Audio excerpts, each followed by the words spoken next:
지난 주말 아산으로 원정을 떠나셨던 동료 여러분들, 돌아오시는 길이 얼마나 허탈하고 화가 나셨을지 떠올려 보게 됩니다.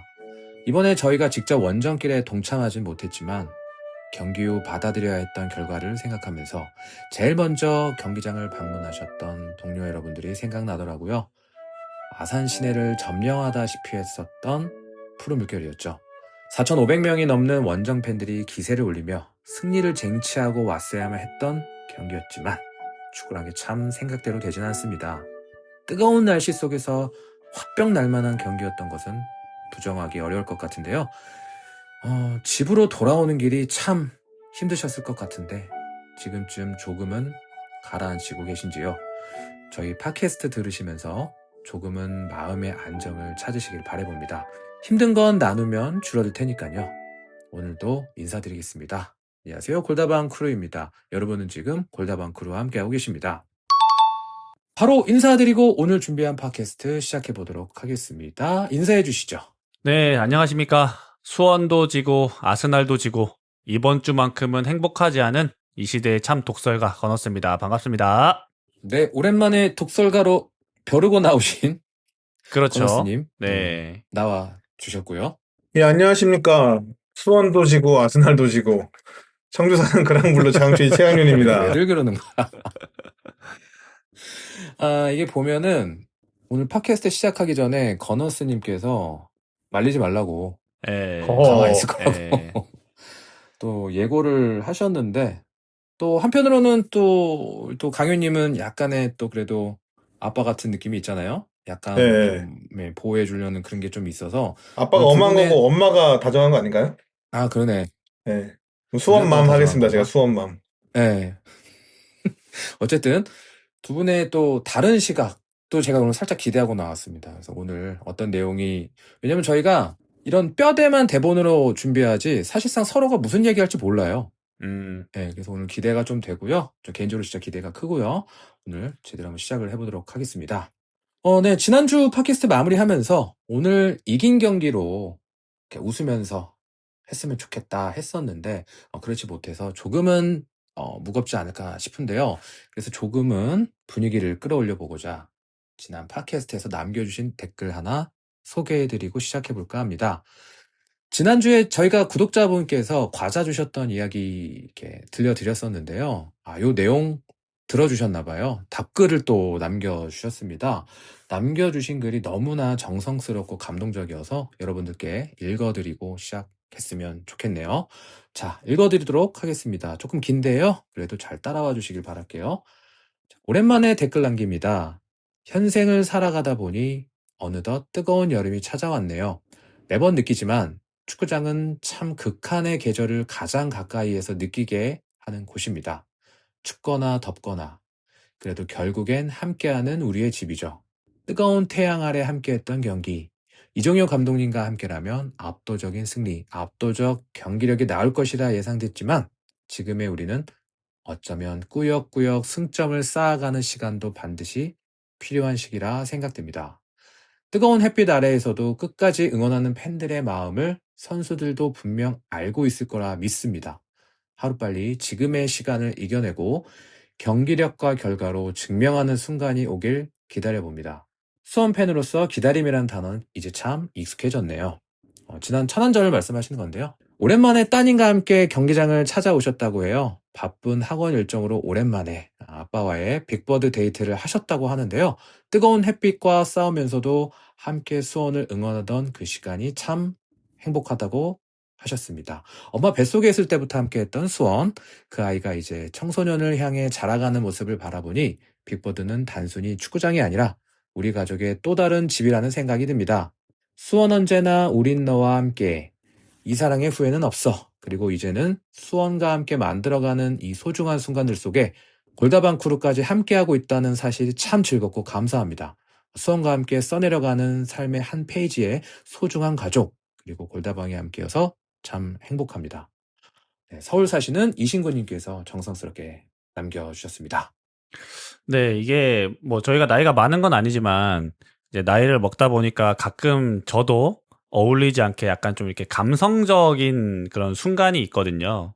그래서 이제 종종 인생을 돌아본다까지는 아니지만 현재 지금 내가 인생을 잘 살고 있나? 나는 요즘 어떤 인생을 살고 있지? 라는 생각을 할 때가 있어요.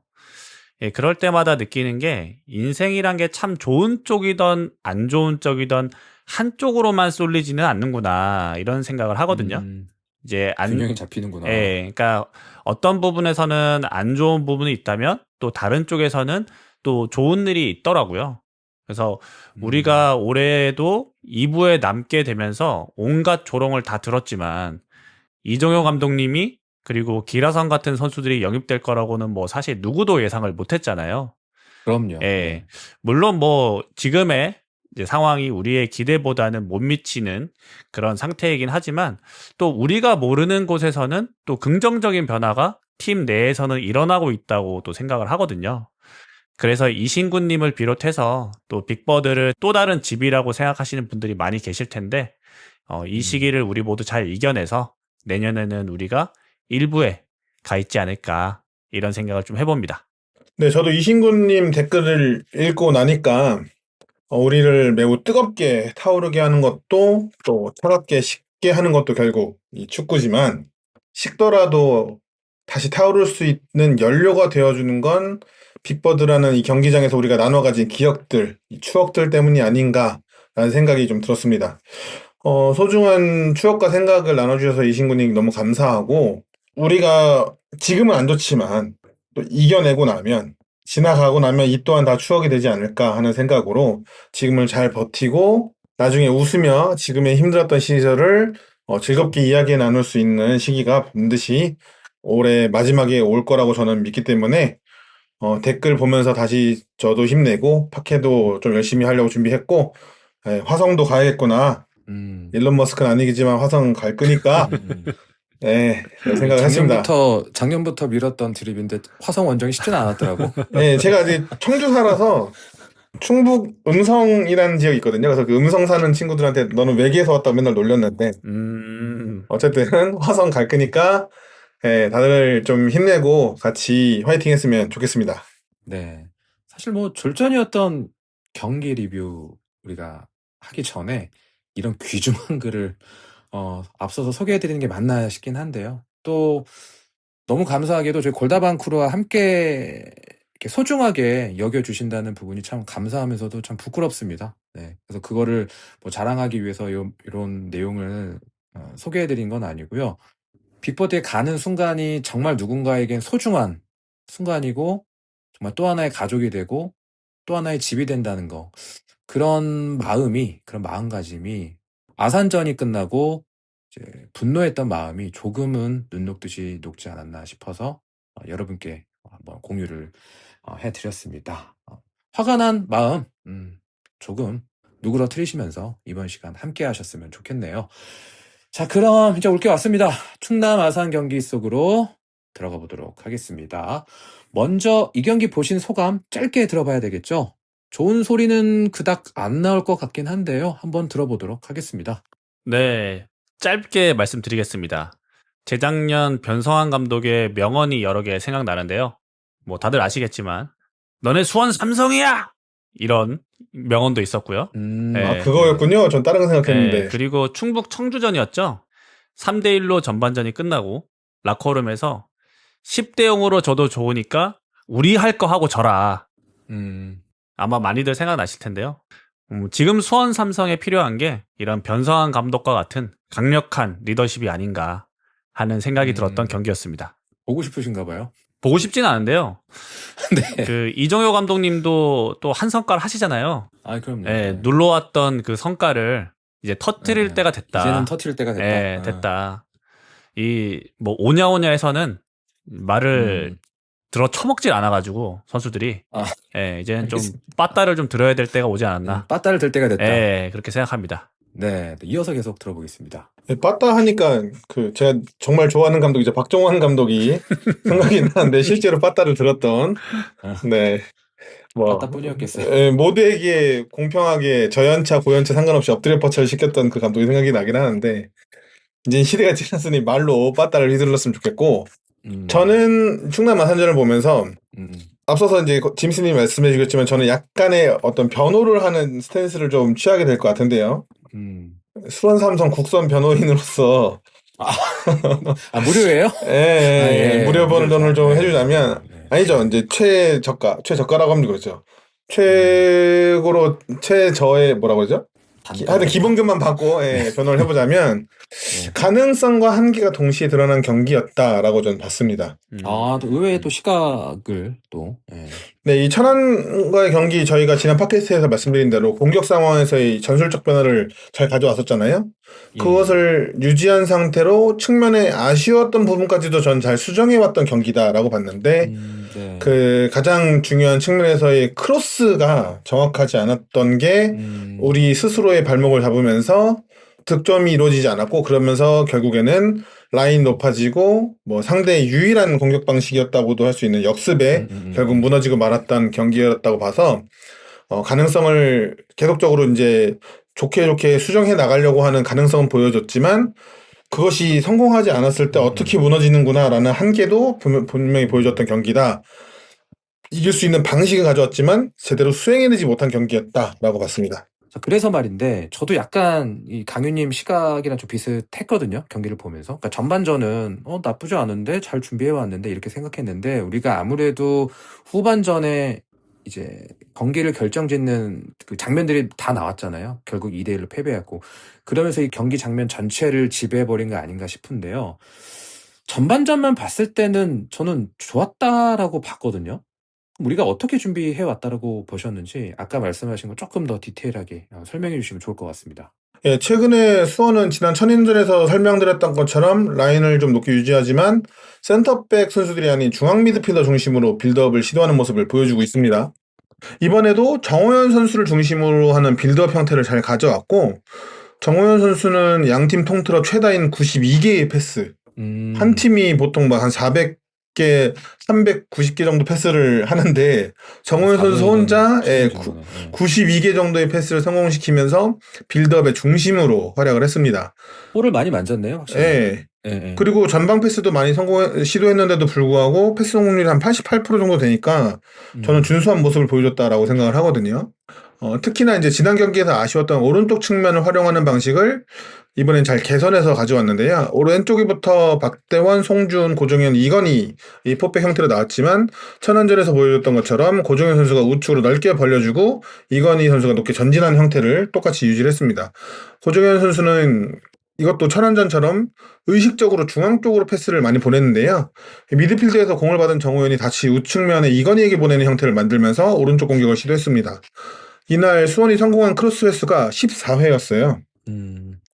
충남 아산이 이번 경기에서 성공한 크로스가 2회에 불과하기 때문에 비교하자면 상당히 또 높은 숫자고 또 비교하자면 이번 시즌 수원이 기록하고 있는 한 경기당 평균 크로스 성공이 6개인 것과 생각하면 확실히 우리가 측면을 더 적극적으로 섰고 더 잘 열었다. 횟수로 기록으로만 보면 월등히 높은 숫자를 확인할 수 있죠. 근데 문제는 크로스의 정확도였습니다. 이날 수원이 시도한 크로스의 숫자가 무려 48개. 그 중에 48개 중에 성공하는 수가 14회. 성공률로 보면 29% 정도인데요. 중앙에서 아산의 수비가 잘 경합한 것도 있지만 그보다는 우리 선수가 경합할 수도 없는 위치로 크로스가 올라가면서 저 어이없는 지점으로 볼이 그냥 그러면서 오히려 측면을 어떻게든 열었는데 측면을 활용하는 패턴까지는 잘 가져와서 정호연이 가담해주던가 아니면 강현묵이 안으로 들어와 주면서 상대 수비를 끌고 들어가고 거기를 이건희 선수가 위치하면서 잘 형태를 가져왔는데 그 크로스의 질이 매우 떨어지면서 오히려 공중볼 수비가 나름 괜찮은 승남 아산을 상대로 굉장히 어려운 공격이 되었고 준비한 공격 방식이 효과를 보지 못하면서 이 경기가 좀 어려워졌다라고 저는 생각을 했습니다. 설명을 잘 해주셨는데요. 저는 이 경기에서 그러니까 김도현이 그러니까 왼쪽 사이드에서 깊게 오르락 내리락 그러니까 깊게 수비 가담을 하는 장면을 좀 인상 깊게 봤어요. 그래서 김도현을 쓰는 건가라는 생각을 하게 됐거든요. 그리고 또 이제 박대원이 공격 시에는 뭐 인버티드로 들어간다든가. 근데 효율적이지가 않았던 걸까요? 아니면 김도현의 체력 방전이 좀 빨리 오게 했던 걸까요? 왜냐면 또 경기 끝나고 많은 비판도 받고 있잖아요. 네, 이 충남 아산의 그 형태를 좀 봐야 되는데요. 충남 아산은 공격 시에는 측면 풀백들이 중앙선 넘어서까지 위치해 있는 형태를 많이 구사를 해요. 그 골키퍼가 그냥 롱킥으로 연결하거나 아니면 센터백들만 좌우로 넓게 벌려서 거기서 센터백이 그냥 길게 전방으로 던져놓는 형태가 많았어서 그래서 이 측면 풀백들을 막기 위해서 김도현 선수가 같이 아래 그만큼 내려왔다가 공격 시엔 다시 올라와야 되면서 활동거리가 늘어난 측면이 분명히 있긴 했습니다. 그래서 네네네. 몇 차례 우리의 역습 과정에서는 측면의 김도현보다는 고승범 선수가 뛰어 올라오면서 역습에 가담하는 모습이 오히려 더 많이 나왔는데요. 대신 이 지공 상황에서 김도현을 활용한 1대1 돌파 후 크로스나 김도현이 상대 수비와 대치 시에 박대원이나 고승범이 하프 스페이스로 침투하는 형태를 시도했습니다. 저는 이것도 형태 자체로는 꽤 괜찮았다라고 봤는데요. 매우 안타깝게도 이날 김도현 선수는 7개의 크로스를 시도해서 단 1개만 성공을 했어요. 결국 이것도 측면을 열었지만 크로스의 정확도가 매우 아쉬웠다. 좋은 드리블로 킥을 할 수 있는 상황까지도 만들어 놓고 킥에서의 아쉬움을 보여줬기에 이것은 선수 개인에 대한 비판이 있을 수밖에 없다고 보입니다. 김도현 선수에 대해서 이번 경기를 이제 준비하면서 기록들도 찾아보고 했는데 선수에 대한 평가로서 드리블이 엄청 빠르진 않지만 침착하게 잡아놓고 하는 플레이가 많기 때문에 안정적인 컨트롤을 잘 보여준다 이런 얘기가 있더라고요. 이날 경기에서도 페인트를 주고 킥을 할 수 있는 위치로 공을 침착하게 놨는데도 불구하고 킥이 되게 아쉬웠어서 이 부분은 결국엔 이제 선수 개인에 대한 비판이 좀 있을 수밖에 없다. 그건 그렇죠. 예, 라고 보고 한편으로는 헤이즈 선수를 제외하고는 측면에서 이제 부상 복귀한 선수들이 많았기 때문에 김도현 선수를 출전시킨 이정효 감독의 선택은 일견 이해가 간다. 그런데 이 선수가 기대에 부응하지 못한 부분이 좀 아쉬운 게 아닐까라는 생각을 좀 했고요.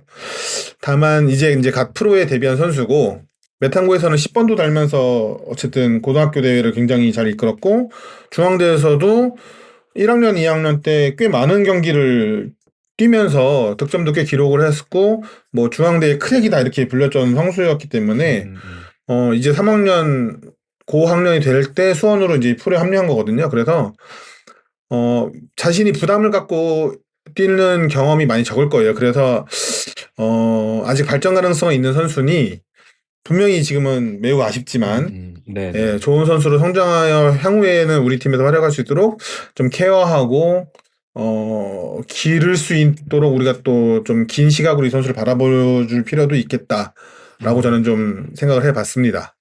이게 위아래로 그 거리를 되게 길게 또 많이 뛰다 보니까 막상 중요할 때 다리에 힘이 풀린다던가 그런 거 아닐까? 네, 근데 문제는 이 부정확한 선수 그 스타일 자체가 드리블이 깁니다. 그러면 드리블이 길수록 체력이 확실히 빨리 빠져요. 소중하니까. 네, 스스로가 자초한 부분도 분명히 있고 그래서 뭐 후반전에 그런 아쉬운 상황도 만들어진 게 아닌가 싶기도 합니다. 네, 뭐 오른쪽에서 뭐 크로스도 부정확하게 올라가고 네. 왼쪽에서도 부정확하게 가니까 참 그런 게 좀 답답했던 경기였던 거는 숨길 수 없는 사실인 것 같고요. 계속해서 들어보도록 하겠습니다.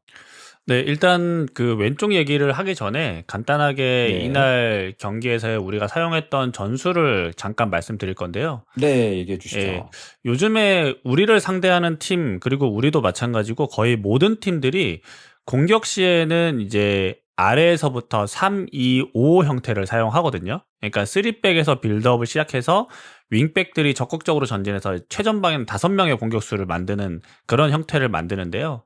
그러면 이제 수비하는 입장에서 공격수가 5명이니까 수비수를 5명을 세우느냐 하면 모든 팀이 다 그렇진 않아요. 그렇죠. 네, 그러니까 4-4-2로도 충분히 수비를 할 수 있거든요. 그러니까 쉽게 말하면은 이제 우리가 처음에 4-4-2 대응으로 굉장히 컴팩트하게 이 수비를 잘 했었어요. 그리고 이제 유럽의 이제 많은 팀들도 그렇게 사용을 하고요. 근데 그거를 되게 잘 해냈었는데 어느 순간부터 미드필더 한 명을 내려서 5백을 쓴다던가 아니면은 왼쪽에 윙을 내려서 5백을 사용하거든요. 근데 이게 그 결과적으로 보면 그렇게 효과적이진 않았어요. 계속해서 실점을 했으니까요. 그러니까 이제 이런 형태를 보면 최근에 선발 라인업의 변화에 대해서는 어느 정도 이해가 돼요. 그러니까 홍정호 선수가 이제 자리를 비웠기 때문에 정호연 선수로 이제 메우려다 보니까 어쩔 수 없이 김민우 선수 대신에 박대원 선수를 쓸 수밖에 없고, 근데 이 박대원 선수는 3백에서 왼쪽 스토퍼가 또 어울리는 선수잖아요. 가장 적합한 자리죠. 예. 솔직히. 예. 그러니까 제가 지난주에도 말씀드렸다시피 뭔가 변화를 시도했고 이 변화가 나름 괜찮아 보이긴 하는데 완성도가 떨어진다. 라고 하는 게 이번 주에도 저는 이어졌다고 생각을 하거든요. 네네. 예, 그리고 이제 김도현 선수 얘기를 잠깐 하자면 이 선수가 잠재력은 무조건 있다고 생각을 해요. 뭐 개인 능력도 되게 좋다고 네. 생각을 하고, 그러면 과연 현재 우리 팀 상황에서 이 선수에게 왼쪽을 통으로 맡길 정도의 실력을 갖고 있느냐라고 하면 네. 이제 그건 아니거든요. 네네. 예, 우리가 이제 주 공격 루트가 왼쪽이기 때문에 이 왼쪽에서는 상대를 압도해야 돼요. 그러니까 뭐 아스날의 사카가 될 수도 있고 리버풀의 살라가 될 수도 있고 이제 PSG의 덴벨레처럼 이 1대1에서 상대를 압도를 해야 되거든요. 근데 이제 그렇게 하고 있지 않잖아요. 물론 뭐 연습 때 얼마나 좋은 모습을 보이고 뭐 잠재력이 있고 뭐 세트피스에서도 또 메인 키커고 부상자가 많은 상황이고 뭐 이런 건 다 알겠는데, 이런 치명적인 실수를 계속해서 보여주게 되면 이게 팀의 전술과 상관없이 이런 비난을 감독과 선수가 이겨낼 수 있을지. 아직 어린 선수니까. 예, 그게 좀 걱정이 많이 되고, 이제 이 어린 선수가 흔들리기 시작해서 경기력이 안 나와 버리면 결국에는 감독도 똑같이 책임을 져야 되거든요.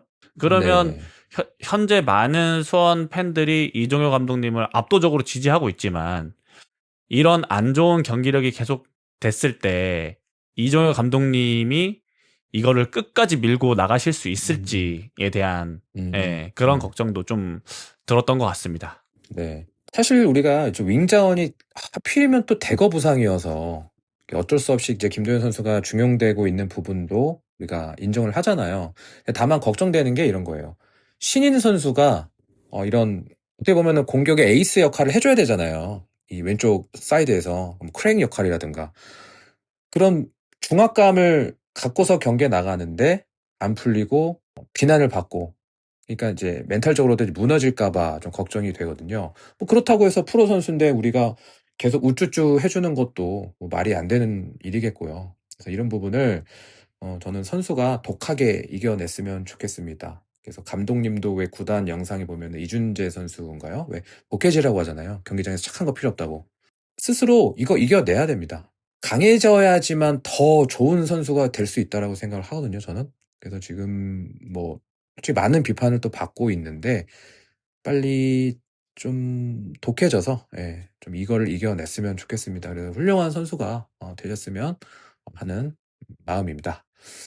저희가 계속해서 이야기하고 있던 부분이긴 합니다만 최근 들어 실점이 실점은 할 수 있는데 계속 뭐 2실점 이런 경기도 좀 많아지고 있단 말이죠.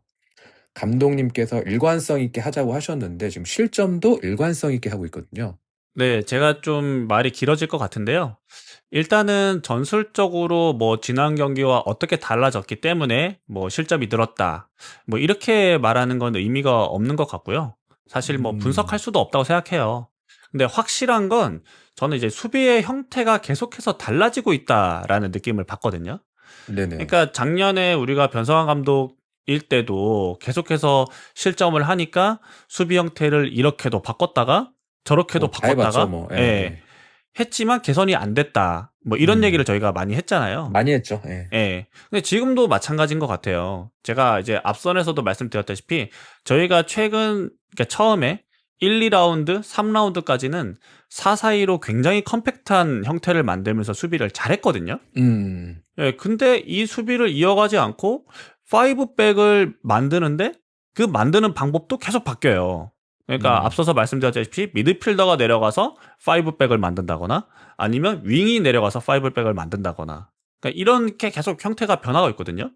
네. 또 최근에는 이제 아래에서부터 5-2-3 형태로 상대 진영에서부터 강하게 또 압박을 하다가 또 최근 경기에서는 압박을 하지 않고 그냥 주저앉아 버렸거든요.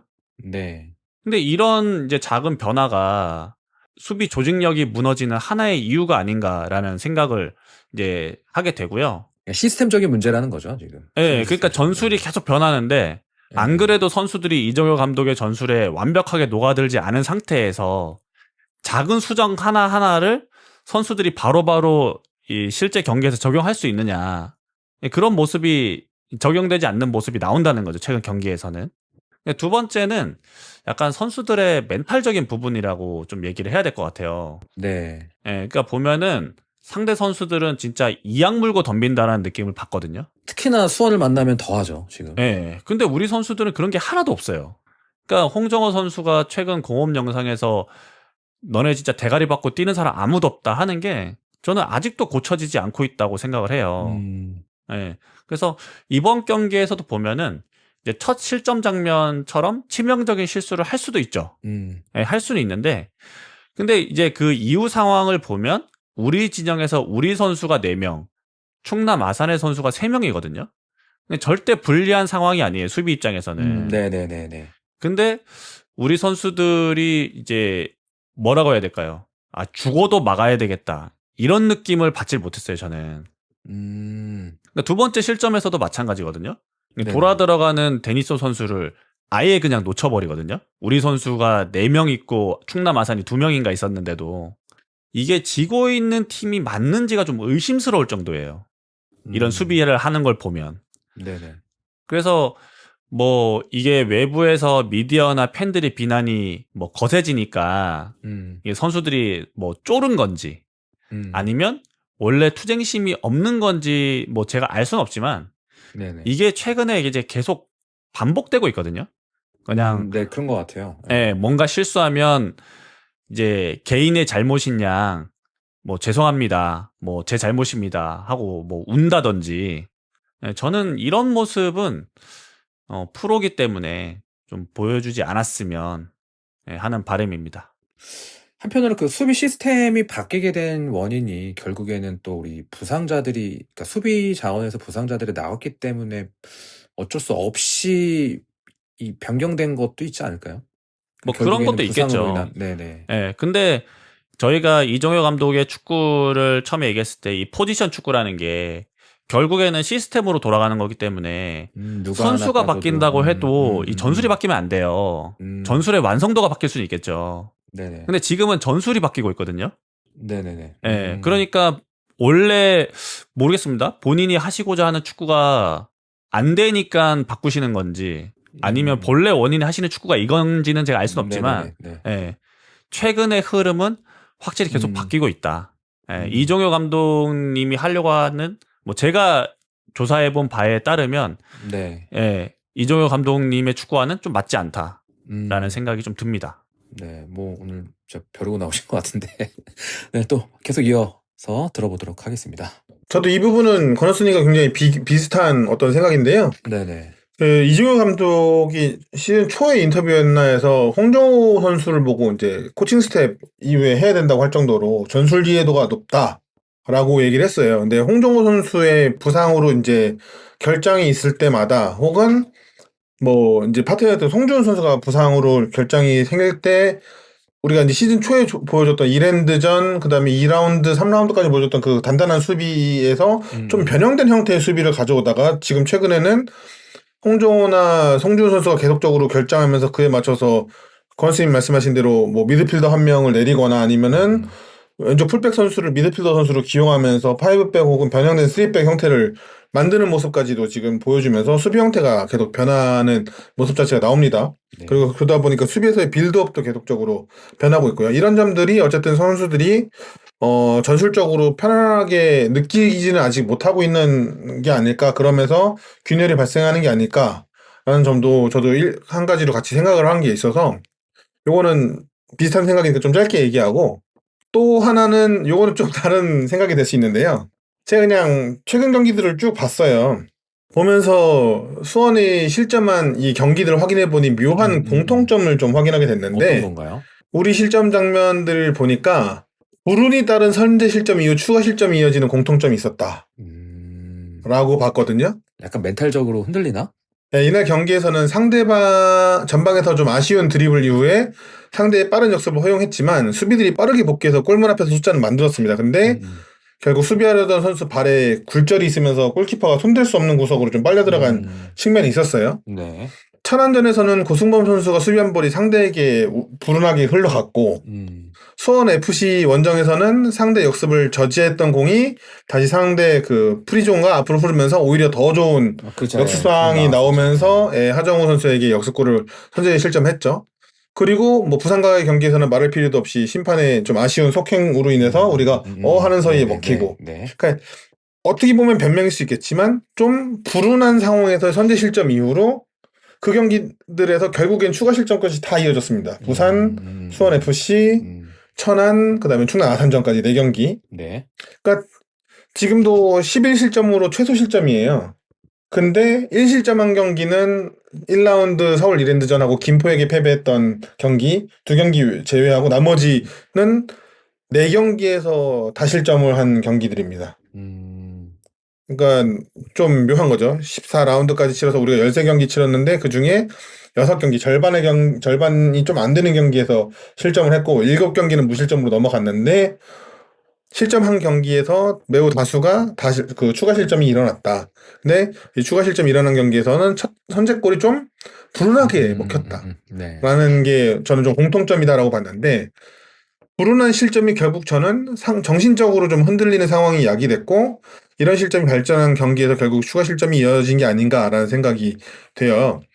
지속적인 실점이 이어지고 있기에 보시는 방향에 따라서는 제 얘기가 옹호 같고 핑계 같을 수 있다고 저도 인정하지만 이게 또 아무리 프로라 하더라도 사람이 하는 일이기 때문에 뭐 억울하다 혹은 뭐 우리가 불운하다 왜 우리한테 이런 일이 벌어졌을까라는 정신적 타격이 오면 경기에 집중하지 못하고 그 집중하지 못함이 결국엔 추가 실점으로 이뤄지는 게 아닌가라는 그냥 추정도 좀 해보게 됩니다. 그래서 뭐 다른 전술적인 분석 같지는 어려우니까 건너스님과 비슷한 류로 생각을 저도 했던 것 매우 동의하지만 한편으로는 이런 점도 있는 것 같아서 이 선수단 전체를 집중할 수 있도록 어떤 방식을 좀 바꾸거나 아니면 코칭 스태프들이 다 잡는 것도 필요하지 않을까라고 생각을 했습니다. 동의를 하려면 할 수 있는데 동의가 좀 어려운 게 그러니까 불운하게 골을 먹힐 수는 있죠. 근데 한 골 먹혔다고 팀 전체의 멘탈이 무너져서 추가 실점을 먹힌다는 거는 이거는 좀 심하게 말하면 이 자격이 있는 건가라는 생각이 들거든요. 네, 한 골을 먹혔어요. 그러면 예를 들면 우리가 불운하게 골을 먹혔던 경기가 우리가 선제 실점을 한 경기가 아니고 아산전을 제외하면 우리가 이기고 있는 상태에서 상대가 따라붙는 실점이에요. 그러면 추가 실점을 하지 않기 위해서 더 정신을 차려야 되는데 아예 그냥 정신줄을 놔버려요. 진짜 정신줄을 놓은 거 아닐까? 이게 아무리 팀에 뭐 그라운드에 리더가 없다 한들 이게 맞는 건가 싶거든요. 물론 이제 당연히 이 스포츠라는 게 흐름이기 때문에 그러니까 우리가 이기고 있는 상황에서도 이제 실점을 하게 되면 당연히 따라붙는 팀이 심리적으로 유리한 건 맞아요. 근데 거기에서 우리가 잡아먹히면 안 되는데 계속 잡아먹히고 있잖아요, 최근에. 맞아요. 이게 반복된단 말이에요. 이게 단순히 그냥 불운한 실점 이후에 이 팀 전체의 멘탈이 무너진다. 이게 과연 맞을까요? 핑계거리가 될까요? 저는 그건 아니라고 생각하거든요. 오히려 진짜 그런 거 아닐까요? 당연히 이거는 핑계거리 수준의 요소일 수밖에 없는데 진짜로 멘탈이 흔들리는 거 아닌가? 그러니까 진짜로 뭔가 이게 안 잡혀 있는 거 아닌가? 오히려 나약한 거 아닌가? 이런 생각도 좀 방금 들거든요. 저는 진짜? 이제 여기서 말을 좀 보태면 우리가 지금 기록을 살펴보니까 4라운드 김해전까지는 3대0으로 승리를 했는데 5라운드 용인, 6라운드 충북 청주와는 무득점, 그 다음에 7라운드 김포와의 경기에는 무득점하고 1실점해서 졌고, 경남과도 한 골 넣어서 이기고, 이제 부산 상대로 3골을 넣어요. 그러니까 빈공에 대한 지적이 계속 있고 아마 이것도 선수들이 체감을 하고 있는 상황이지 않을까. 결국 한 골 먹으면 우리가 굉장히 위기에 빠진다. 물론 이제 선제 득점을 한 상황이지만 이겨야 되는 경기들에서 뭐 따라잡히는 골이나 어쨌든 동점골을 먹는 경우 혹은 선제골을 먹으면 선수들이 더 흔들리는 게 지금 공격의 빈공 때문에 있진 않을까, 뭐 이런 추론도 해볼 수 있다라는 생각은 들고요. 그러니까 모든 상황에서 어쨌든 실점 당하기만 하면은 조급해진다. 뭐 이런 얘기 같기도 하거든요. 뭐 그럴 수도 있겠죠. 그러니까 뭐 멘탈이 진짜 무너질 수도 있고. 근데 그러니까 저는 이제 어떤 생각이 들었냐면 저도 이제 그 조기 축구회 하면서 대회 나가거나 하면 이게 뭔가 처음부터 질 것 같은 그런 느낌이 있어요. 뭔가 내가 원한 대로 플레이가 안 되거나 상대가 내 예상보다 더 잘하거나 하면 괜히 긴장되면서 막 뭔가 팀이 무너질 것 감이 같고. 오죠. 예. 예. 근데 거기에서 실점을 하게 되면 와, 이건 도저히 안 되겠다면서 멘탈이 무너진 경우가 있거든요. 다리가 무거워지고. 예, 예, 예. 그럴 수 있죠. 근데 그런 건 충분히 이해를 해요. 근데 이제 프로 선수들이 경기를 뭐 수천, 수만 경기를 하면서 이런 유형의 경기를 안 해봤을까요? 해봤을 거 아니에요. 극복을 하기 위한 여러 가지 방법들을 경험을 통해서 알고 있잖아요. 근데 이게 최근 경기에서 계속 이렇게 나온다는 거는, 글쎄요. 그렇게 프로인데 이렇게 멘탈이 약해서 될까요? 아마추어도 아닌데. 그런 생각도 해봤어요. 유난히 지금 K2에서는 우리 팀의 상황이 더 이렇게 그러니까 예를 들어서 지금 우리가 3년째 2부에 있고 우리는 무조건 이겨야 되고 그러기 위해서는 올해 압도적으로 우승을 해서 올라가야 되고 팬들은 변함없이 뭐 홈이든 원정이든 압도적으로 응원을 해주고 있는데 뭐 선수들도 사람이다 보니까 이런 상황에서 계속 뭔가 이런 멘탈적인 부분들이 계속 붕 떠 있는 거 아닌가. 그러니까 이게 자반감으로 인해서 붕 떠 있는 게 아니라 예민해 있지 않을까? 예를 들어서 뭐 실점 하나에도 이런 환경적인 요소들이 부각되면서 이렇게 된다거나 유독 우리 팀의 이 상황이 근데 뭐 맞을 수 있어요. 맞을 수 예, 있는데 예. 저희가 K리그 2에 내려온 게 올해가 처음이 아니잖아요. 그쵸. 예. 작년, 재작년에 다 겪었던 일이잖아요. 왜 그거를 3수째 하고 있냐고요. 예. 그러니까 만약에 우리가 첫 해에 내려와서 막 그런 압박감 때문에 이게 처음 겪는 압박감이라서 막 선수들이 정신을 못 차릴 수도 있어요. 네네. 근데 겪어봤잖아요, 2번이나. 저 2번이나 겪었죠. 네. 예. 근데 이게 왜 3년째 이러냐고요. 예, 첫 해면 이해하겠습니다, 저도.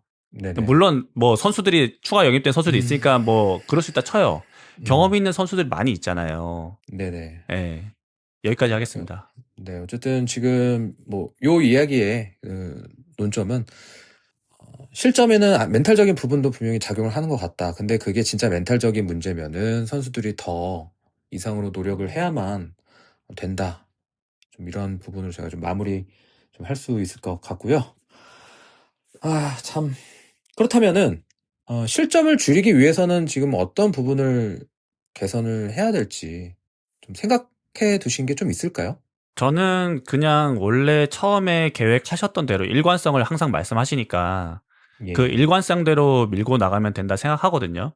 그러니까 우리가 작년에도 얘기했지만 4백을 쓴다고 수비가 약한 게 아니고 5백을 쓴다고 수비가 강해지는 게 아니듯이 그냥 팀 전체적으로 10명, 그러니까 골키퍼를 제외하고 10명의 필드 플레이어가 얼마나 촘촘하게 그리고 그 컴팩트 있게 잘 수비하냐가 중요한 것 같아요. 그러니까 네네. 우리가 처음에 이정효 감독님이 처음에 계획했던 그 수비 방향을 뭐 부상 선수가 있건 이런 건 상관없이 계속해서 그냥 하시려고 하는 거를 밀고 나가는 게 오히려 좋지 않을까 저는. 예. 그러니까 수비 숫자를 늘린다고 뭐 답이 되는 것 같진 않거든요. 그래서 그렇게 하는 게 낫지 않을까. 그게 오히려 선수들에게 더 익숙하지 않을까. 예, 라고 생각합니다. 강유님은요? 저는 결국에는 지금 한 골 허용했을 때 흔들린다라고 뭐 가설을 세워보자면 네네네. 한 골 정도는 얼마든지 허용해도 우리가 골로 이길 수 있다는 자신감이 생기도록 공격 쪽에서의 더 보완을 하는 게 그래서 우리가 뭐 다득점하는 경기가 늘어나는 게 중요하지 않을까 뭐 이런 생각을 하게 돼요. 그러니까 공격 믿고 수비할 수 있게끔. 네, 이번 화성 경기가 끝나고 나서 뭐 전체적으로 수비적인 형태나 전술적인 수정을 가하는 기간이 충분히 있으니까 할 수 있겠지만 짧은 기간 내에 단시간적으로는 수비적인 거를 완성도를 높이기는 지금 당장 상황에서는 어려우니까 만약에 다음 경기 한 경기를 놓고 계산해야 된다 생각하면 공격적인 거를 전술을 더 세심하게 다듬는 게 필요하지 않을까라고 생각하고 저는 오히려 그 첫 실점 때는 우리가 수비들이 대응하는 그 대응 모습 자체는 반응이 나쁘다고 생각하지 않았어요. 근데 추가 실점 때는 뭔가 어수선하게 혹은 우르르 무너지는 경향도 좀 있다라고 봐서 결국에는 그게 선수들의 정신적인 무너짐이 어느 정도는 경기력으로 드러난다라고 좀 생각을 하는 거거든요. 여러 가지 뭐 생각을 해보면. 그래서 지금 당장으로는 공격적인 걸 더 치중을 해서 어쩔 수 없이 뭐 두 골 먹어도 세 골 넣어서 이기는 지금 그런 경기 패턴이니까 그거를 유지하는 게 낫고 휴식기 동안은 가다듬어서 우리가 시즌 초반에 보여줬던 강력한 수비 라인, 컴팩트한 포백, 권호팀이 잘 지적해줬던 그런 걸로 다시 돌아오는 게 필요하지 않을까 보입니다. 뭐 여담이긴 합니다만 전반전에 그 찬스들을 살렸다면 후반 가서 이렇게 끌려다니지 않았을 수도 있겠다는 또 결과론적인 얘기를 좀 하게 되네요. 우리가 수비가 좋으니까 빈공이었던 공격이 이제 개선되면 된다라고 얘기를 했더니만 공격이 좋아지니까 다시 수비가 안 좋아졌습니다. 두 마리의 토끼를 잡는 게 이렇게 어려운지 지금 참 어려운 상황인데 그래도 잘 좀 빨리 개선해서 우리의 위치로 돌아갔으면 좋겠네요. 제가 계속해서 일관성 이야기를 하고 있는데요. 지난번에 강윤님이랑 농담 삼아 이야기하면서 와, 우리 팀은 1위 팀을 만나도 버겁고 상대적으로 약한 팀을 만나도 버거워한다. 이걸 지금 일관성 있게 모든 팀을 만나서 버거워하고 있는 느낌입니다. 우리가 벌써 파괴당한 거라고 봐야 될지 아니면 뭔가 팀이 이번 시즌에 계속해서 이제 성장하기 위한 그러니까 1위로 올라가기 위한 성장통으로 봐야 될지 이 부분에 대해서도 각자 의견을 좀 들어보도록 하겠습니다. 일단 이번에 상대한 충남 아산의 이야기를 좀 해보자면 충남 아산은 이날 경기에서 포메이션 상으로는 포백이었지만 수비 시에는 중앙 미드필더인 33번 김혜성 선수가 아래로 내려오면서 5백으로 수원을 상대를 했어요. 여타 다른 팀들과는 달리 좌우 측면 공격수들이 수비에 가담하기보다는 위쪽에 머물면서 역습을 준비하는 형태를 보여줬는데 그래서 다소 측면은 내주더라도 중앙에 3백을 통해 수비를 해낸 뒤 전방에 3명의 공격자원을 활용하는 역습을 시도했습니다. 특히나 외국인 선수 은고이가 작년에 비해 확실히 리그에 적응한 모습을 보여주면서 우리 잘하더라고요. 수비수들을 괴롭혔는데 그러면서 우리가 이제 아까 말씀드린 대로 측면을 잘 여는 형태도 보여줬습니다. 이 팀들이 그 윙어들이 수비 가담 안 하니까. 근데 저는 그래도 긍정적으로 보는 것은 상대의 지공 상황에서는 거의 슈팅도 내주지 않는 수비 블록을 만드는데 우리가 공격을 하고 있는 형태에서는 좀 아쉬운 역습 위기를 초래하고 있다라고 봐요. 그래서 이게 결국에는 지니스님이 이제 방금 말씀하신 대로 성장통이다. 수비팀을 만들어가는 과정이다라고 저는 좀 생각을 합니다. 지금 스쿼드가 구성되어서 경기 치른 것은 기간으로 따지면 이제 2월 말부터 우리 경기했으니까 한 3달 반 정도 됐습니다. 네네. 겨울부터 팀을 담근질했다고 하지만 실전을 겪는 것은 다르고 또 중간중간 영입된 선수 혹은 부상으로 시즌 시작한 이후에 합류한 선수들까지 생각을 하면 완벽한 스쿼드가 갖춰진지는 어쨌든 지금도 좀 불안정하지 뭐 그래도 한 달 좀 넘었다라고 생각을 해서 저는 이제 실전 경험을 쌓고 있는 중이기 때문에 조금 더 인내심을 갖고 기다려줄 필요는 있다라고 생각을 해요.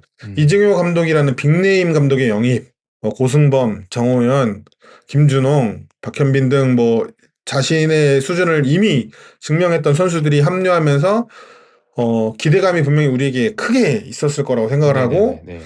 그 기대감만큼 경기력이나 결과가 나오지 않기 때문에 실망감의 크기가 오히려 더 크게 느껴지는 부분이 지금 우리에게 있는 것도 사실이다라고 봐서 그래서 지금 더 이제 뭐 여러 가지 리그 상황도 있고 그래서 조급해지는 것도 있고요.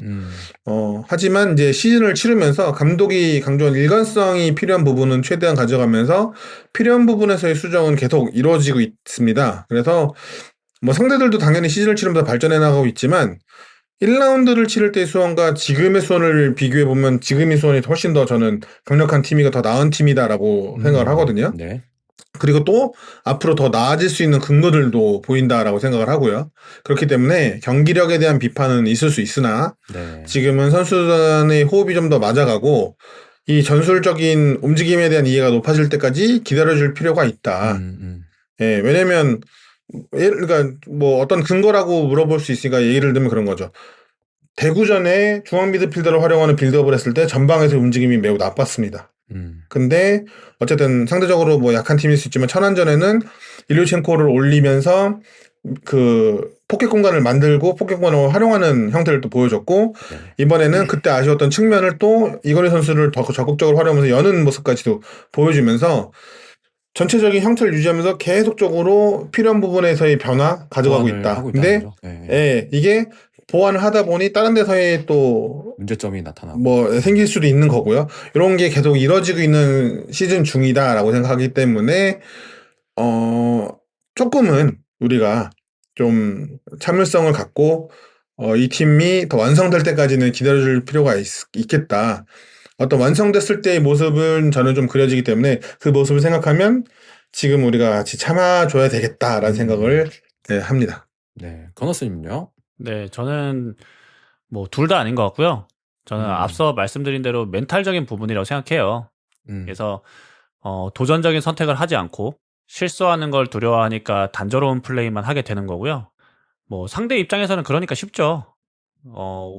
그래서 이 심리적으로 상대를 잡아먹을 듯이 찍어 누르지 못하는 한, 뭐 아무리 전술 수정을 하고 연습을 한들 뭐 저는 달라지지 않을 거라 생각해서 멘탈적인 부분만 잘 수정한다면 충분히 나아갈 수 있지 않을까라고 생각합니다. 잡아먹을 듯한 그 멘탈을 다시 회복해야 된다. 좀 요거를 좀 문제점으로 보신 것 같은데요. 지금 우리가 경기수 차이가 좀 있긴 하지만 어쨌든 3위까지 내려온 상황입니다. 리그 일정도 작년에 비해서는 이렇게 길지 않기 때문에 솔직히 그러니까 우리 팬분들이 조급한 것도 이해가 되거든요. 당연히 이해가 되고요. 네. 우리가 어쨌든 올해는 무조건 승격을 하려고 앞서 말씀드린 대로 이정효 감독도 모셔오고 뭐 빅네임들도 영입을 했거든요. 네네. 초반에 5경기 할 때만 해도 분위기 좋았잖아요. 네네. 근데 지금은 뭐 아무도 지금 수원이라는 팀을 두려워하지 않거든요. 이게 네, 문제라고 경기력도 봐요. 안 좋고요. 그러다 보니까 뭐 팬들 입장에서 당연히 화가 날 것 같아요. 지금 다가오는 화성전을 뭐 화성 그냥 이기지라고 생각하시는 팬분들은 아마 없을 거예요. 어떡하지? 지면 저부터 어떡하지? 겁납니다, 솔직히. 예. 네, 겁납니다, 솔직히. 화성한테 질 것 같은데 이런 생각하시는 분이 더 많을 것 같거든요. 그래서 뭐 모르겠습니다, 사실. 화성전은 제가 감히 무조건 이긴다라는 말씀을 드릴 수가 없을 것 같아요. 그러다 보니까, 그러니까 지금 우리 팬분들도 조급해지고 화도 많이 나고 있는 상황이다 보니까 자연스레 감독님에 대한 비판도 눈에 띄게 늘었습니다. 뭐 비판은 있을 수 있는데 눈에 띄게 조롱 댓글들도 많이 생겼더라고요. 좀 약간 충격적이었거든요, 이게. 뭐 잘못됐다 이렇게 이야기하기가 저희 입장에선 조심스럽게 합니다만 한편으로는 작년에 이제 변성환 감독님과 비교했을 때 달라진 게 뭐냐. 뭐 지금 승점 부분도 그렇고 무엇이 달라졌는지 모르겠다. 이런 비판도 분명히 지금 존재하거든요. 네, 그러니까 이 시점에서 제일 억울한 사람이 변성환 감독 아니냐라는 이야기가 나올 정도니까 네. 뭐 지금 팬심은 거의 폭발 직전이라고 보는 게 맞는 것 같고요. 네. 뭐 근데 이제 작년이랑 비교했을 때 전술적인 면이나 뭐 여러 면에서 달라진 건 맞아요. 뭐 작년에는 우리가 자주 얘기했지만 한 선수, 그러니까 특정 선수 개개인에 의존하는 전술을 사용했다면 지금은 뭔가 팀 전체적으로 경기를 이끌어간다는 느낌을 받거든요. 압박도 그렇고요. 예, 그러면은 이 둘 중에 뭐가 맞느냐라고 하면 저는 장기적으로 봤을 때는 후자가 맞는 것 같아요. 그러니까 팀 전체적으로 이렇게 지금의 모습이 지금의 모습이 맞는 것 같아요. 근데 아이러니하게도 이 확실한 에이스가 있어야지 팀이 살아나거든요. 뭐 영국 프리미어리그까지 뭐 갈 것도 없이 MLS의 인터 마이애미랑 작년에 LAFC만 봐도 알잖아요. 이 메시와 손흥민 선수가 영입되니까 완전히 다른 팀이 됐거든요. 그렇죠. 근데 지금 우리 팀에 그런 선수가 있냐 하면 없어요. 확실히 에이스가 없어요. 뭐 작년에도 제가 이런 얘기 했습니다만 작년 리그 베스트 팀에 우리 팀 선수들이 몇 번이나 뽑혔는지 아시나요? 거의 없거든요. 적었어요. 근데 올해도 보세요. 아디다스 포인트에 우리 팀 선수가 6라운드 이후에 단 한 명도 10위권에 없어요. 없더라고요. 예. 요번에도 봤는데 없더라고요. 예. 진짜 놀랍지 않습니까? 예, 파주 선수도 있고요. 경남 선수도 있고요. 천안 선수도 있어요. 음, 그리고 라운드별 베스트 11에는 우리 팀 선수들이 가끔 들어가는데 라운드 MVP는 13라운드까지 단 한 명도 없거든요. 이것도 문제인 것 같아요. 예. 예. 저는 이게 우리 팀의 현실이라고 생각해요. 암담한데. 계속 강유님 이야기해 주시죠. 예. 저도 뭐 어쨌든 작년과 비교하면 분명히 달라졌다고 보는데요. 뭐 지미스님이나 권수님 말씀하신 것처럼 변성환 감독과의 비교도 있었기에 말한 그 커뮤니티 이런 데서 변 감독의 수원에 대해서 얘기를 해보자면 변성환 감독 1년차 리그의 절반을 소화했던 수원은 가능성과 한계가 분명했던 팀이다. 높은 라인을 가져가면서 전방에서 압박, 뭐 측면에서 공격 조립 이런 것도 좋았는데 프로업 진출에 실패하고 결국 이제 수비적인 취약점을 드러내면서 2년차를 맞이하니까 2년차는 매우 경직된 팀이 돼서 골은 어쨌든 많이 넣지만 뭐 수비적으로 굉장히 뭐 좀 아쉬웠고 또 변화보다는 같은 시도의 반복이 됐고 그 권호스님 말씀한 대로 이제 선수 한 명에게 좀 의존하는 측면이 있다 보니 상성적으로 잘 맞는 팀은 크게 이기지만 맞지 않는 팀에게는 매우 고전하는 그런 형태가 반복됐죠. 이것을 해결하지 못해서 결국 아쉬운 2위로 리그를 마치고 승강전에서는 냉정하게 졸전을 면치 못하고 결국 승격에 실패를 했습니다. 그래서 변성환 감독과 비교하려면 1년차와 2년차를 구분해서 지금과 비교를 해야지 정확한 비교가 된다라고 생각하는데 네네. 뭐 2년 차에 비교하면 짧게 말해서 올해 수원이 훨씬 더 유연하고 강력한 팀이 되었기에 비교가 불가능한 수준이다 라고 생각합니다. 스쿼드적으로나 전술적으로요. 네. 그리고 그러면 1년 차 훨씬 긍정적인 모습을 보였던 1년 차와 비교하자면 저는 그 1년 차의 팀이 도달하고자 했던 최종은 아니지만 중간 목표의 정도의 경기력을 올 시즌 팀이 보여주고 있다. 변성환 1년 차가 하였다면 그 하 팀이 중 정도 보였을 때의 모습을 지금의 이정효의 3개월이 보여주고 있는 게 아닌가 이렇게 생각을 해서 비슷한 전술적인 아이디어들을 가지고 있습니다. 라인 높은 라인, 전방 압박, 그 다음에 뭐 측면에서의 공격. 그런데 완성도 측면에서 좀 더 높다. 패스를 전달하는 루트나 이런 것들이 좀 더 세밀하게 되어 있다라고 보는 거죠. 그래서 굳이 변성환 감독과 비교하자면 저는 확실히 이정효 감독의 팀이 좋은 팀이고 뭐 스쿼드적으로도 질도 높겠지만 전술적으로도 좀 더 높은 차원의 전술을 사용하고 있는 팀이다라고 생각을 하기 때문에 지금의 결과는 아쉽지만 다른 건 가정할 필요는 없이 지금 상황이 좀 어렵지만 그래도 경기력에서는 좋은 모습을 보이고 있다라고 얘기하고 싶고 저는 화제를 좀 전환해서 다른 측면에서 얘기를 해보고 싶은 게 있는데 네네. 이름을 좀 나열할 건데요. 윤성효, 서정원, 이임생, 박건아, 이병근, 김병수, 염기훈, 변성환 그리고 이정효입니다. 수원의 감독들이죠. 네, 마지막으로 우승을 차지했던 차범근 감독 이후 역대 우리 감독님들의 이름인데요. 이분들에게는 좀 죄송하지만 이정효 감독을 제외한 8분 중에서 이임생, 박건아, 이병근, 김병수 감독 외에 나머지 분들은 수원 이전에 감독 커리어가 아예 없던 분입니다. 코치였다가 수원에서 이제 처음 프로팀 감독을 했던 분들. 그리고 이임생 박건아 감독은 감독 경력이 짧거나 감독으로서 크게 능력을 못 보여줬고 이임생 감독은 중국에서 좀 아쉬웠고 박건아 감독은 서울 이랜드 짧게 맡았었죠. 짧게 했고요. 예. 예, 이병근, 김병수 감독은 능력은 보여줬으나 기간이 매우 짧았다. 그리고 한계를 분명히 보여줬던 감독이다 라고 봤습니다. 그래서 차범근 감독 이후 9명의 감독이 거쳐가는 동안 지금 이정효 감독까지 9명의 감독이 거쳐가는 동안 타팀에서 자신의 능력을 가장 확실하게 입증했던 감독이 저는 지금 이정효 감독이다. 네. 그렇기 때문에 지금 기대감이 큰 거겠죠. 저는 그렇게 생각을 해요.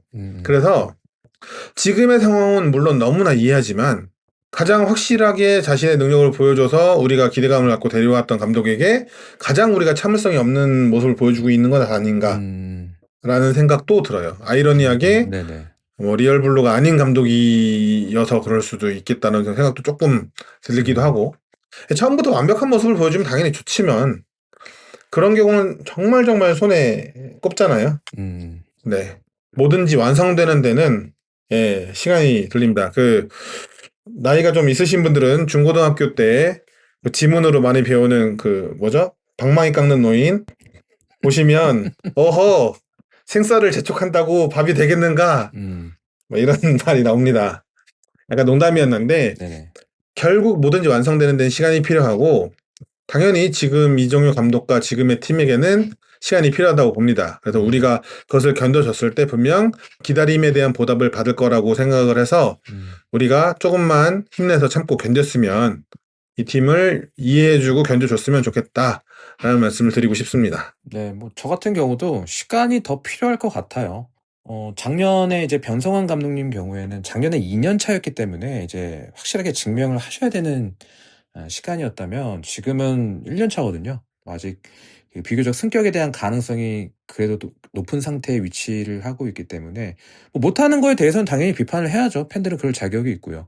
하지만 선이 넘는 비난은 조금 자제하고 또 힘드시겠지만 그래도 응원을 보내주시면 어떨까 또 감히 의견을 드려봅니다. 네, 계속해서 무거운 이야기가 이어지고 있습니다. 지금 우리 선수들 좀 보면은 우리가 앞에서도 크로스가 안 좋았다라고 말씀을 드렸는데 그 마지막 플레이들이 되게 안 좋아 보여요. 그러니까 마무리 패스, 크로스, 슈팅 마무리를 지어야 되는 데 있어서 굉장히 좀 뭐랄까 너무나 아쉽거든요. 그래서 돌려서 말씀드려서 아쉽다고 말씀드린 거지 진짜 뭐 보시는 분들 욕하신 분들도 계셨을 것 같고 특히나 저는 이번 경기도 초반에 일류첸코가 슈팅으로 갈 수 있는데 그걸 또 머뭇거리면서 내주면서 또 찬스를 놓치는 장면에서 이거 또 넣어야 될 거 못 넣어서 어렵겠구나라는 거를 약간 암시를 했었는데 전 그거 들어갔어도 경기 달라졌을 거라 봤거든요. 뭐 이건희 선수의 좋은 크로스로 또 득점이 나오긴 했지만 사실 경기 내내 올라오는 크로스가 좋지 않았다는 것도 다 인정하시잖아요. 네, 뭐 수원이 크로스가 굉장히 많은 팀이에요. 그러니까 기록을 찾아보면 지금 리그에서 전체 2위거든요. 근데 크로스에 의한 득점은 그렇게 많진 않죠. 어쨌거나 이 크로스가 안 좋은 데는 이제 두 가지 이유가 있을 것 같은데요. 첫 번째는 선수 개인의 문제, 두 번째는 이제 전술적인 문제인데, 뭐 개인적인 문제는 뭐 연습만이 살 길이니까 제가 뭐 그렇죠. 가타부타 얘기할 방법이 거리는 없지. 아닌 것 같고요. 이 전술적인 문제를 얘기를 해보자면 먼저 이 크로스를 올리기 좋은 상황을 만들었는가를 봐야 될 것 같아요. 네, 측면에서 이제 크로스가 올라오는 대부분을 보면 이 달려가면서 크로스를 하잖아요. 러닝 크로스죠. 그러면은 정확하게 어디에 올려야 하는지 그리고 우리 팀 선수들은 어디에 있는지 이런 거를 봐야 되기 때문에 어느 정도 시간적 여유가 있어야 되거든요. 그런데 이런 상황을 우리가 충분히 측면에서 만들었느냐 이런 거를 먼저 좀 봐야 될 것 같고 두 번째는 이런 시간적 여유가 없는 상황일지라도 우리가 사전에 어디로 크로스를 올려야 되는지를 약속을 했는가. 뭐 예를 들면 뭐 어느 위치에서 크로스를 올릴 때는 골대와 가까운 쪽으로 크로스를 올릴 거다. 아니면 뭐 먼 쪽으로 올릴 거다. 낮고 빠르게 올릴 거다. 느리지만 높게 올릴 거다. 이런 걸 사전에 약속을 해야 되거든요. 그래야지 우리 팀 선수가 어디 있는지를 모르더라도 약속한 대로 크로스를 올리면 안에 있는 선수들이 그걸 받아먹을 거 아니에요. 네. 근데 이번 경기를 이렇게 보면 이 약속이나 이런 것들이 제대로 된 게 맞나? 라는 생각이 좀 많이 들거든요. 네네.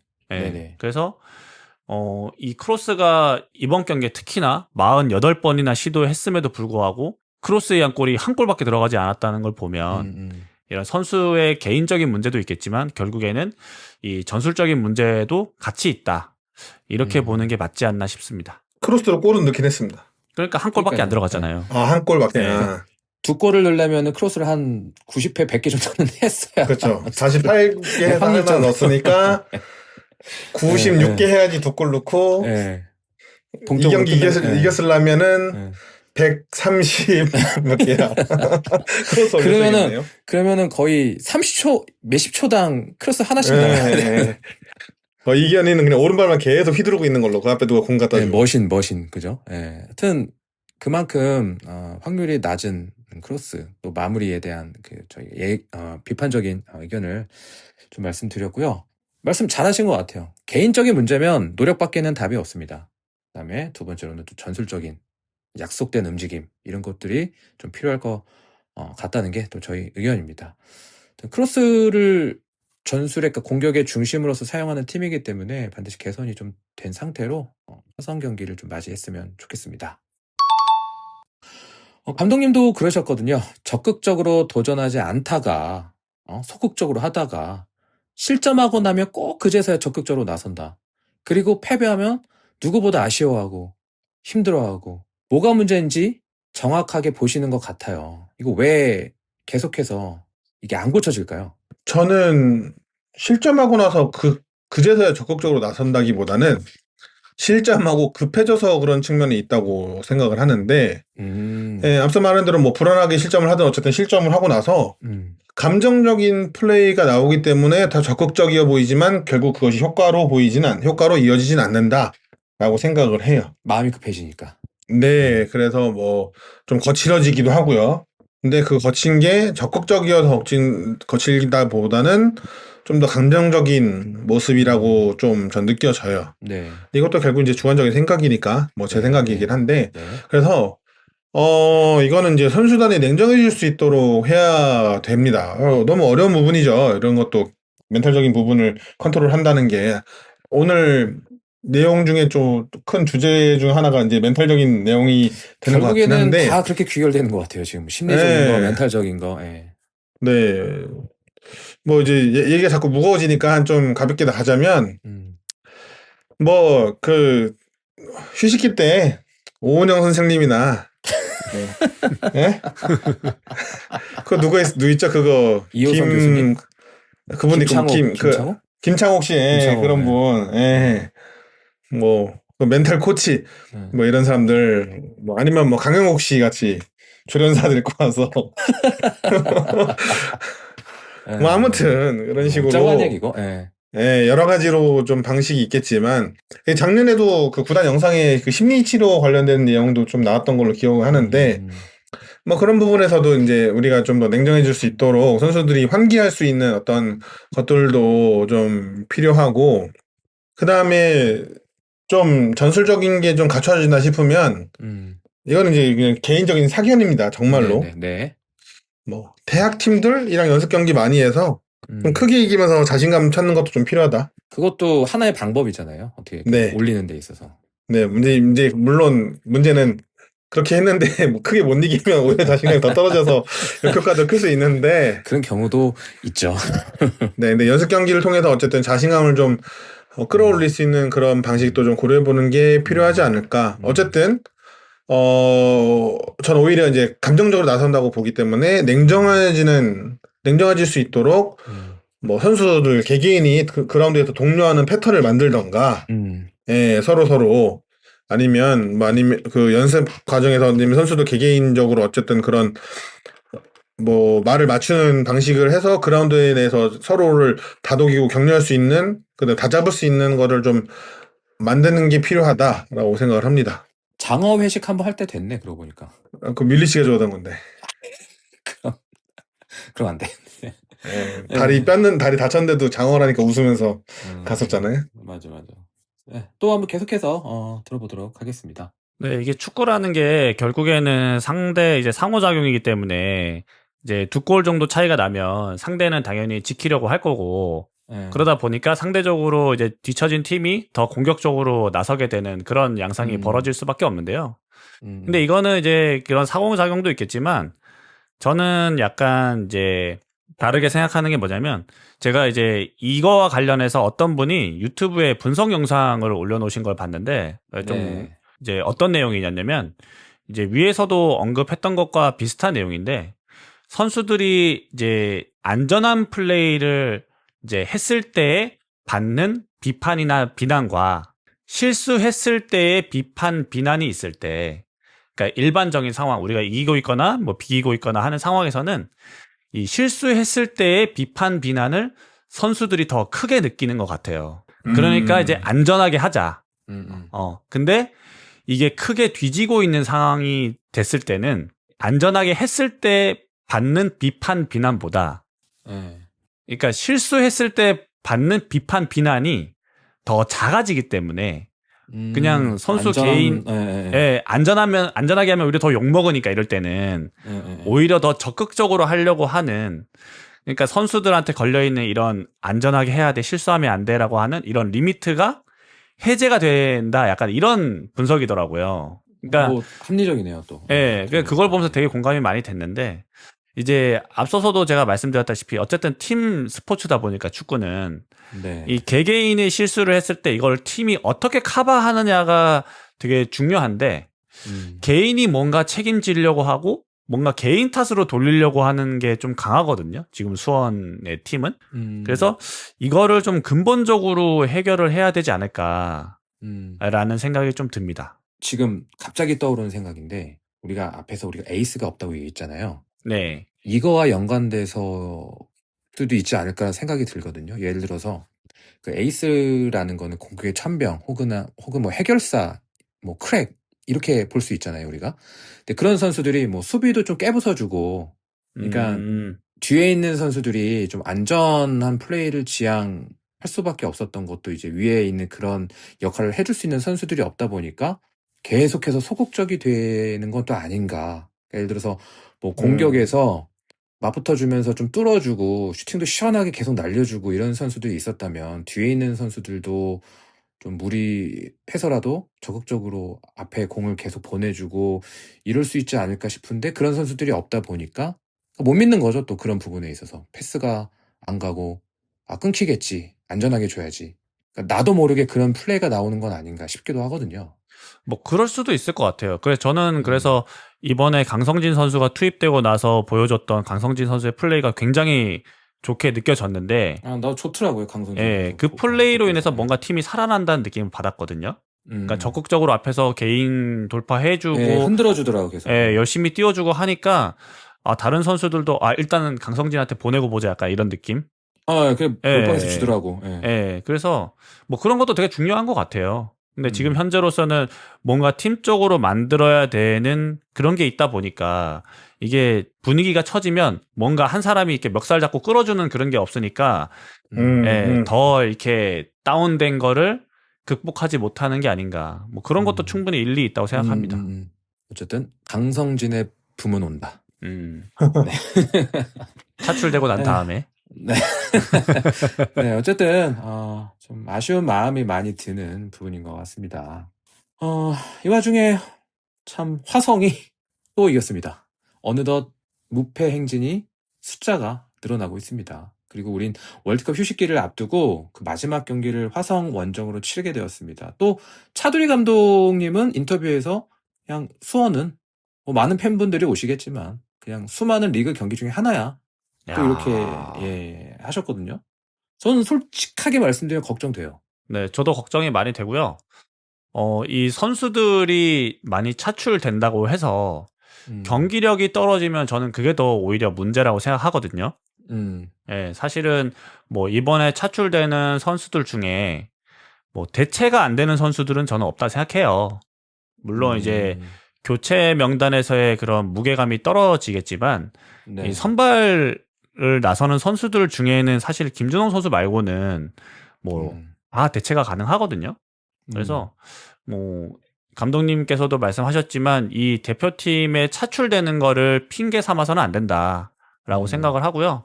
그냥 평소대로 경기 잘 준비하면 될 것 같고 이제 사실은 물러설 곳이 없어요.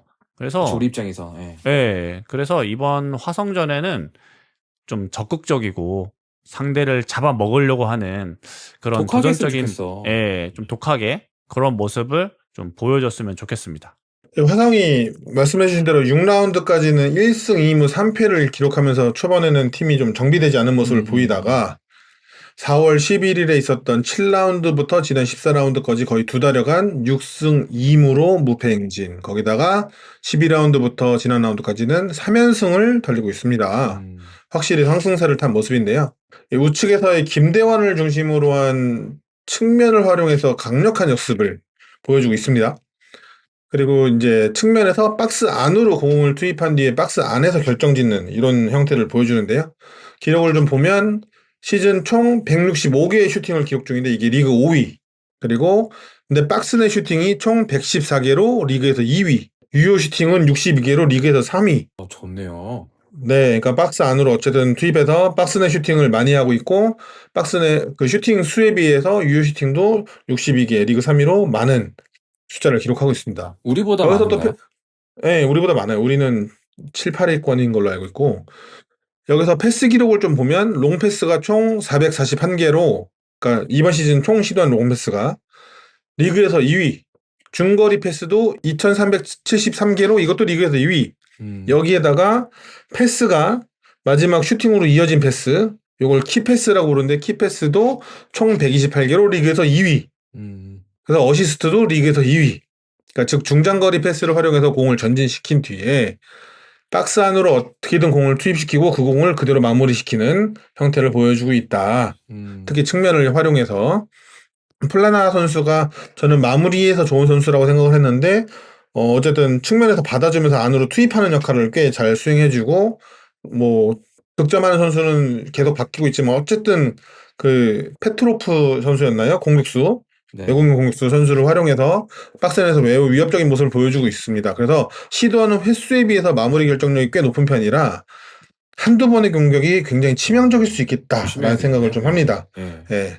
그래서 이걸 우리가 어떻게 대응하느냐가 좀 중요한데 저는 결국에는 실점이 이 경기도 있을 수밖에 없는 경기다. 그래서 우리가 앞서 계속 얘기했던 대로 실점을 할 수도 있다라는 다짐으로 공격에 좀 무게를 둬서 득점으로 이기는 게임 플랜이 필요하지 않을까. 지금 내야 수원, 되겠네요. 네, 지금 팀에서는 이렇게 생각을 해서 방금 말씀하신 대로 부디 다득점으로 우리가 승리를 했으면 좋겠다라고 생각을 합니다. 제가 얼마 전에 좀 흥미롭게 읽은 칼럼이 하나 있는데 약간 지금 말씀하신 거 보니까 제가 좀 오버랩이 좀 되거든요. 그러니까 작년에 건너스님이 그런 얘기를 하셨어요. 리그에서 점유율이 높다라고 해서 리그 순위로 이어지는 게 아니더라. 이런 얘기 기억나시죠? 네네.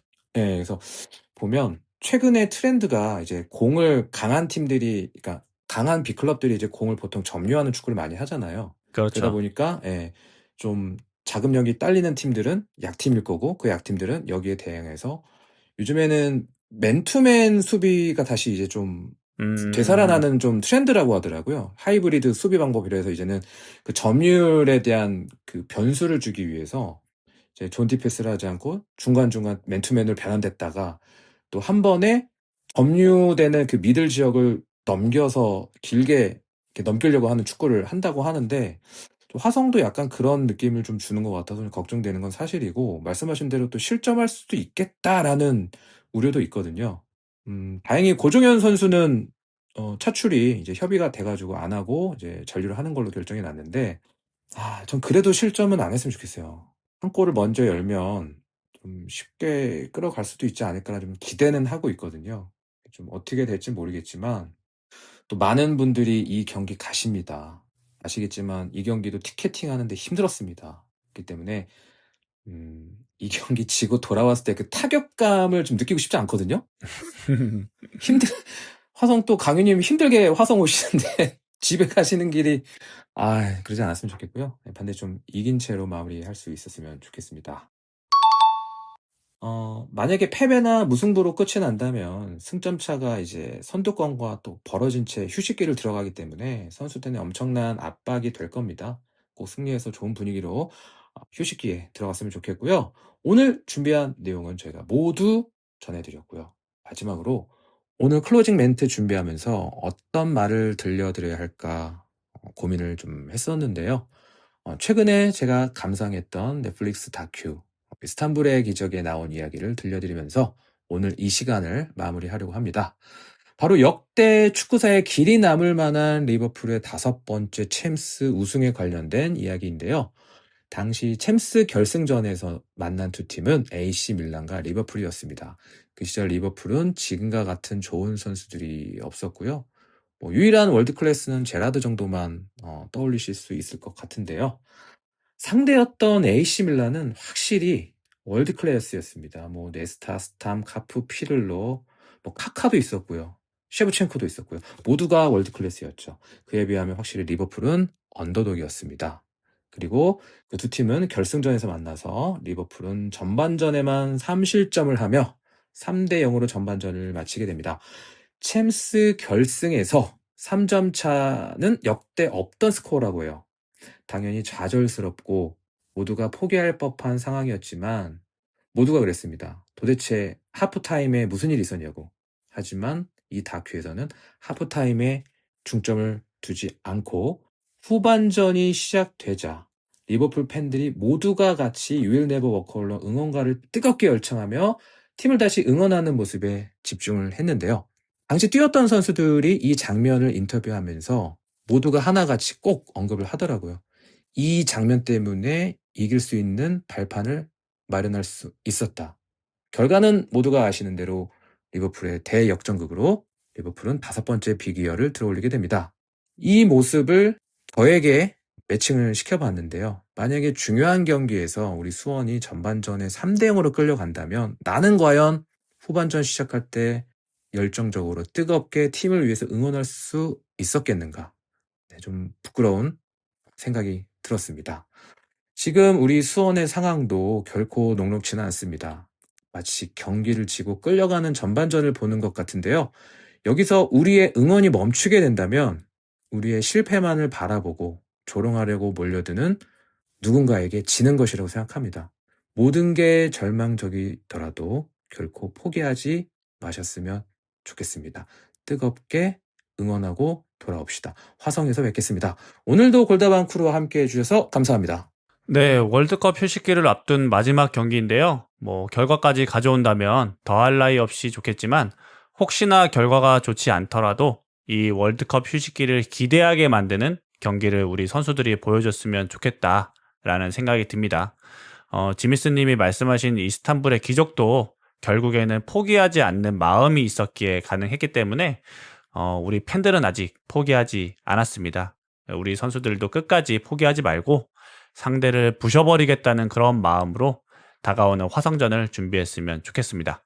오늘도 편안한 밤 되시고요. 오늘도 들어주셔서 감사합니다. 네, 존 본조비라는 락커가 있습니다. 제가 정말 좋아하는 가수인데요. 본조비의 정규 5집 Keep the Faith의 수록곡 Keep the Faith라는 곡이 있습니다. 믿음을 잃지 말자라는 주제의 곡인데요. 삶의 어려움이 찾아올 때 사랑이 증오로 변하지 않게 믿음을 우리 서로 잃지 말자라는 후렴구가 유명합니다. 지금 우리 좀 어렵습니다. 팀이 들쭉날쭉하고 모두가 만족하기 어려운 경기력을 보여주고 있긴 한데요. 그럼에도 머리 비우고 무지성으로 따라가자라는 게 아니라 이 팀이 잘 될 거라는 믿음, 우리가 응원해왔던 이 팀이 결국은 끝내 해낼 거라는 그런 믿음을 갖고 Keep the Faith 노래 한번 들으시면서 우리 모두 다시 마인드를 Keep the Faith 했으면 좋겠습니다. 들어주셔서 감사하고 모두 편안한 밤 되시고 화성에서 뵙겠습니다. 4년 전에 이거 기억나시는지 모르겠네요. 딱 4년 됐네요. 그러니까 월드컵 때 나왔던 얘기니까 중꺾마. 중요한 건 꺾이지 않는 마음이다. 네. 이건 e스포츠 팬으로서 약간 긁히는데요. 이게 월드컵이 아니라 e스포츠에서 나온 건데. 그때도 얘기하셨어요. 먼저 나왔다고. 롤드컵인가? 거기서 먼저 나왔다고. 네, 유망주였다가 리그 최고의 선수였는데 최고의 대회인 이 롤드컵을 들지 못했던 데프트 선수가 끝내 선수 10년 차에 이 롤드컵을 들어올면서 프로게이머 10년 차면 되게 늙은 노장이 돼버린 거거든요. 그렇죠. 네, 20대 초반에 갖고 30대 가까이 된 거니까. 그리고 그 시즌에 중요한 건 꺾이지 않는 마음이다라는 명언을 남기면서 페이커를 꺾고 우승을 합니다. 그렇기 때문에 이 중꺾마라는 얘기가 유명했는데, 그쵸, 우리도 중요한 건 꺾이지 않는 이 마음이니까. That's right. 네, 이겨낼 겁니다. 설마 10년 있겠어요, 이 2부에? 중꺾마. 4년으로 족하다. 올해가 4년 차인가요? 3년 차인가? 3년 차. 3년으로 족하다. 실언했습니다. 큰일 날 뻔했네. 네, 3년으로 족하다. 네, 다시 반등할 겁니다. 네. 나는 믿어, 이종효 믿어. 믿음을 갖고서 이번 시간 마무리하겠습니다. 그리고 다음 주는 저희가 개인 일정 때문에 팟캐스트에 한 주 휴방을 하고요. 그 다음 주에, 한 주 쉬고 그 다음 주에 이제 화성전 리뷰와 그 다음에 전반기라고 해야 될까요?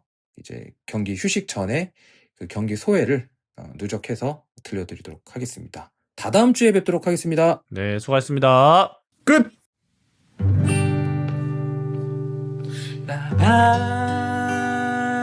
나와 바다를 넘어 여행을 떠나자. 나의 마음의 완이를 또 한 번 더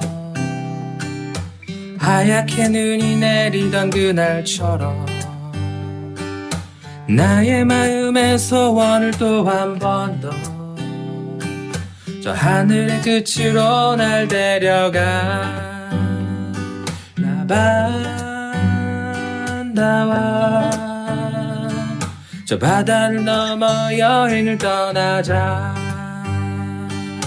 나의 마음의 완이를 또 한 번 더 하얗게 눈이 내리던 그날처럼 나의 마음의 소원을 또 한 번 더 저 하늘의 끝으로 날 데려가 라반다와 저 바다를 넘어 여행을 떠나자 나의 마음의 완이를 또 한 번 더 하얗게 눈이 내리던 그날처럼 나의 마음의 소원을 또 한 번 더 저 하늘의 끝으로 날 데려가 라반다와 저 바다를 넘어 여행을 떠나자 나의 마음의 완이를 또 한 번 더 하얗게 눈이 내리던 그날처럼 나의 마음의 소원을 또 한 번 더 하늘의 끝으로 날 데려가